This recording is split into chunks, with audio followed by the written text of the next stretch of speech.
Hi everyone, delonewolf here and welcome back for the Sunday recap, my weekly vlog where I talk a bit about my last week in games. And as always, we'll start with EVE Online. That has been a very interesting week in EVE Online, especially with my visit to Rarvos, the system that is being taken over by the Triglavians. Very cool atmosphere there, very cool graphics, and something that I actually haven't shown in the videos because I didn't really have time to record around that, but I also witnessed an NPC on NPC fight where we had Triglavians patrolling the area around the star actually, and one of the structures there, and we actually had an Edencom fleet that came in as well with Amar ships, and they started fighting. Reinforcements from the Triglavians eventually came and they destroyed the Edencom forces, but that was very cool to witness, and this is amazing in my opinion. I was always hoping for like live events and things like that that would drive the story forward. Here we really have a story that is being driven by unseen forces, and this feels very cool to me personally to witness, to try to be a part of, even if it is in just a tiny way as being a neutral observer at this point. We also know that there's more stuff coming as well, with events that will give us SP, and the Omega clones will get skills for the new ships that are coming, Edencom ships with the new weapon, the Zappy Boy as people are calling it, sort of chain lightning type weapon. Very interesting as well, available on CC, at least so far. I've seen the frigate and the battleship there. We'll definitely take a closer look at that as well, and CSP has a mass test planned for next week as well. So lots of stuff happening story wise in EVE Online. It is really cool. Lots of streamers as well. I'm watching Bjorn B from time to time with his fleet. Very cool stuff just in general. But you guys know that I'm a rather of a solo player, so I also went back to Dital, did a little bit of exploration there.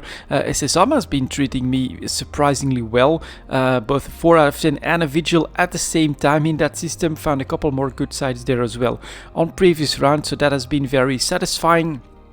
And when it comes to PI, I've also emptied out my planets again, a little bit too early actually, but doing EVE Talk I really noticed that it's time to stockpile stuff because everything is going really low, and it might even be time to do a little bit of purchasing from time to time as well on some of these PI materials. It's a crazy time in the market, to be honest, and I think there is opportunity there, so we're trying to get that stuff ready as well. Trying to do a little bit of trading at the moment. It's mostly buying because stealth bombers fell pretty low as well. I think I bought at the right time on those. More on that later. And then the blueprint copy business, of course, I'm keeping up with that as best as I can as well. Trying to make the copies, and yeah, sometimes some ships sell extremely well, like Dreadnoughts go for like 30 million sometimes, which is kind of crazy, and then the rest of them tend to just muddy along in the 10 to 15 million range for most capital ships.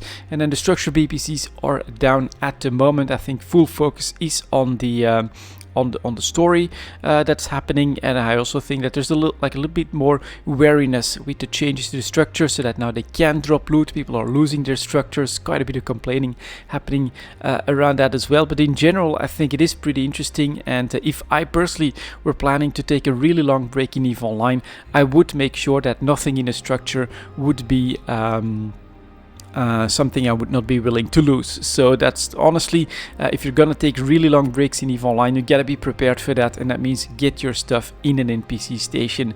To be honest, that should be another rule in EVE as well. But overall, great week, and it looks like it's gonna be a really interesting couple of weeks coming next as well. So I'll try to keep you guys up to date. I'll try to keep up with the story.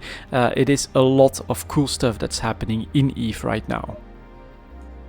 And next to EVE, I also played some more Total War Warhammer 2, just going through another Mortal Empires campaign, I think it is called, with the dwarves. I do really enjoy the dwarven playstyle. You've got this, well, this iron wall that you end up forming. We conquered quite a few cities. Our economy is doing really well. I think I've got like half a dozen armies going at the moment, and so I'm also starting to buy some more exotic units, some more expensive units like the flame cannons. Not as good in range, but amazing damage. They really wipe out units when you've got 4 of them focusing something down. We also have like flamethrower guys. I'm not really sure what they're called right now, but those are really cool. The one thing is, it's it's very noticeable that the more expensive stuff becomes, the smaller their range becomes, at least here in this dwarven army that I've been experiencing. So to my surprise, if I have to choose something for that artillery, which honestly is a big part of the dwarven playstyle, of course, have a nice band of or line of sturdy dwarves ready to stop anything to come through, and then put some artillery at the back so that you can fire, especially on sieges. That can be very important. And honestly, the grudge throwers are really amazing and remain amazing and competitive in my opinion, especially in sieges, because they actually have this arcing, very long range and high going, well, basically stones that they throw. It does mean that they are very effective to shoot at stuff behind the walls, which all the others, the cannons, have a much more direct line. The organ artillery, same thing. And then well, the flame cannons actually have this limited range, so you'd need to move them a lot more. So yeah, grudge throwers, amazing to see that be so cheap early game and actually stay that effective even when I'm trying to build like late game armies with the dwarves. And it's been going really well. We've been fighting the Skaven mostly. They basically had the whole region locked that was north of where we were. We've been going to war with everything that we came across. We're just trying to eradicate the Skaven scourge from the map at this point, and that made for some pretty interesting battles as well, including a couple of sieges from the Skaven on me, because I don't have the number of armies to really cover my entire area, and we still have like some unrest up south, no, up north. It's actually south of my position, I should have said. But yeah, across the board I'm still pretty active trying to stamp out resistance, and now with the Skaven popping up here and there, laying traps also on some of my armies. It's been pretty cool, although I am also getting to the end of that. I've crushed most resistances. I think they've got a couple more cities left, but their armies are dwindling in size, and so I do feel like we're getting close to a conclusion for me personally on this revisiting of Total War Warhammer 2. But it's a great game. It's a lot of fun to go back into, and you have so many very different playstyles without all the different factions that you can play, that it is pretty damn amazing. Despite the fact that I don't really like the DLC system, it has some problems with its Steam integration. It can also become somewhat expensive, having to buy lots of different packs to play not just different factions, but also different heroes and starts and things like that.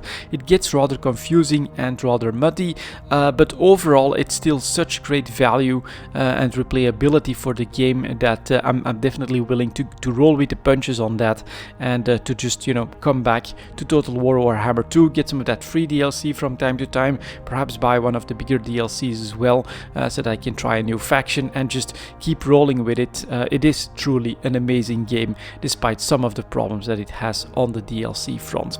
And that was really my last week in games, guys. Thank you very much for watching, and as always, I'll see you next time.